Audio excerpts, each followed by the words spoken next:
Assalamualaikum warahmatullahi wabarakatuh. Perkenankan kami dari kelompok 9 dengan saya Handika Arif Setiawan dan rekan saya Muhammad Syafiq Helmi.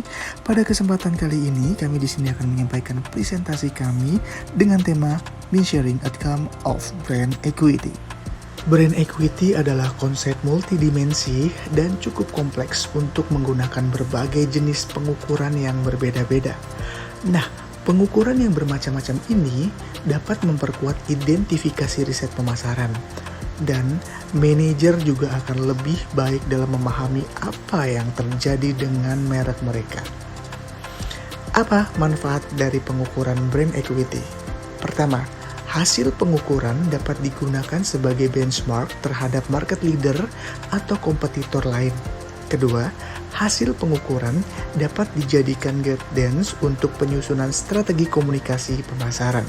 Yang ketiga, dapat membantu dalam pelaksanaan manajemen perusahaan. Dalam bab ini, akan membahas pendekatan yang berbeda untuk mengukur pengetahuan merek dan mindset konsumen yang dapat digunakan oleh pemasar untuk mengidentifikasi dan menghitung sumber daya potensial brand equity. Pertama-tama, kita akan meninjau metode komparatif yang menilai efek persepsi dan kesukaan konsumen untuk program pemasaran dan menilai manfaat tertentu dari brand equity. Kedua, kita menggunakan metode holistik di mana berusaha untuk memperkirakan nilai inti dari sebuah merek. Metode komparatif. Nah, metode komparatif ini merupakan penelitian yang memeriksa sikap dan tingkah laku konsumen terhadap sebuah merek untuk memperkirakan manfaat tertentu yang timbul dari kesadaran dan asosiasi merek yang kuat.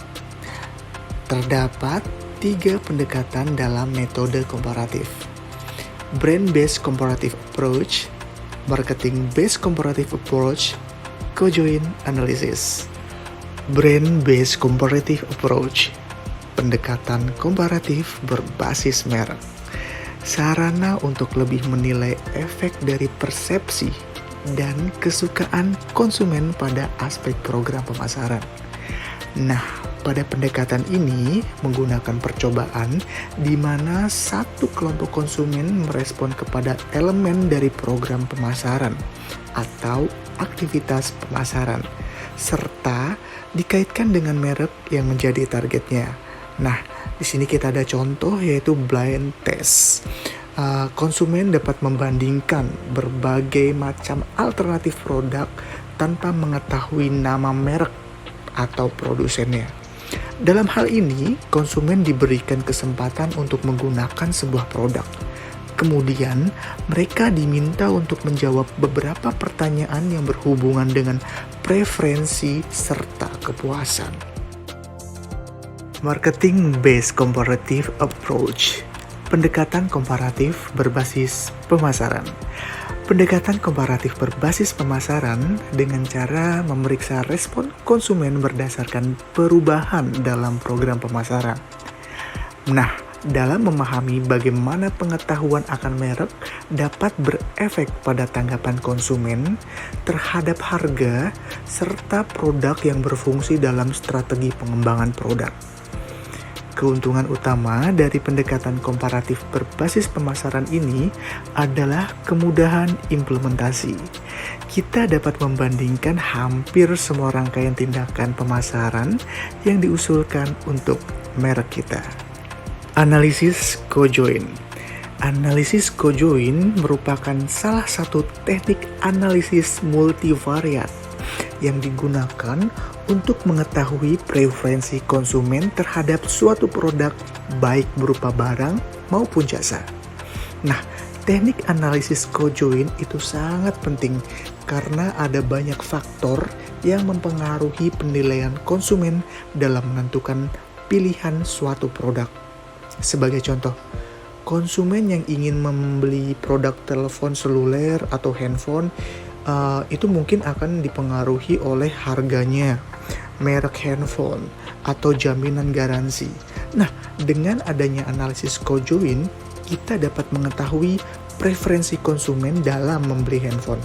Apakah harga menjadi pertimbangan utama atau mereknya? Selanjutnya, holistic method atau metode holistik. Itu terbagi jadi dua. Yang pertama adalah residual approach atau pendekatan residual. Yang kedua adalah valuation approach, pendekatan valuasi. Yang pertama residual approach atau pendekatan residual. Menguji brand value dengan mengurangkan preferensi konsumen berdasarkan atribut produk fisik saja dari preferensi merek secara keseluruhan.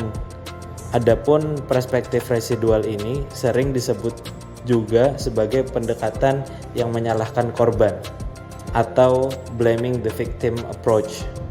Masalah sosial termasuk kemiskinan disebabkan oleh kesalahan-kesalahan individu dan karenanya menjadi tanggung jawab dirinya sendiri. Yang kedua, ada valuation approach atau pendekatan valuasi. Pendekatan ini adalah pendekatan dengan menempatkan nilai finansial pada ekuitas merek untuk tujuan akuntansi dalam perhitungan.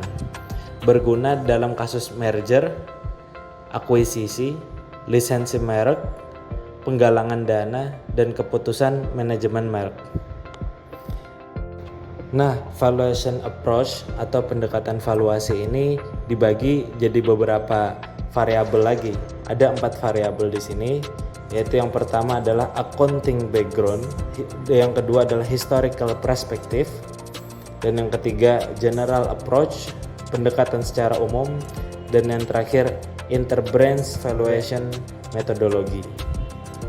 Baik, yang pertama accounting background atau latar belakang akunting. Aset tidak berwujud biasanya dikelompokkan berdasarkan paten, merek dagang, dan perjanjian lisensi, keterampilan manajemen dan hubungan pelanggan. Yang kedua adalah historical perspective. Historical perspective atau dapat disebut sebagai perspektif sejarah di masa lalu. Mengambil perspektif sejarah di masa lalu berarti memahami latar sosial, budaya, intelektual, dan emosional, juga psikologi yang membentuk kehidupan dan tindakan masyarakat di masa lalu. Faktor sejarah yang berbeda mungkin telah bertindak atas dasar keyakinan dan ideologi masing-masing yang tidak sama, bahkan dapat saling bertentangan. Sehingga memahami perspektif yang beragam juga merupakan kunci pengambilan perspektif sejarah di masa lalu, sehingga kita bisa aplikasikan dalam berbagai macam atau beragam histori sejarah di masa lalu. Yang ketiga adalah general approach atau pendekatan secara umum. Menentukan nilai suatu merek dalam akuisisi atau merger perusahaan dapat memilih dari 3 pendekatan utama atau 3 variabel yang utama, yaitu yang pertama adalah cost approach atau pendekatan biaya. Yang kedua adalah market approach atau pendekatan pasar. Yang ketiga adalah income approach, yaitu pendekatan penghasilan. Dan yang terakhir adalah interbranch brand valuation methodology. Mengasumsikan bahwa brand value adalah nilai sekarang dari manfaat kepemilikan masa depan. Artinya dapat memberi prospek yang sangat baik bahwa brand ini potensial sekarang untuk masa depan. Demikian yang dapat kami sampaikan. Terima kasih. Assalamualaikum warahmatullahi wabarakatuh.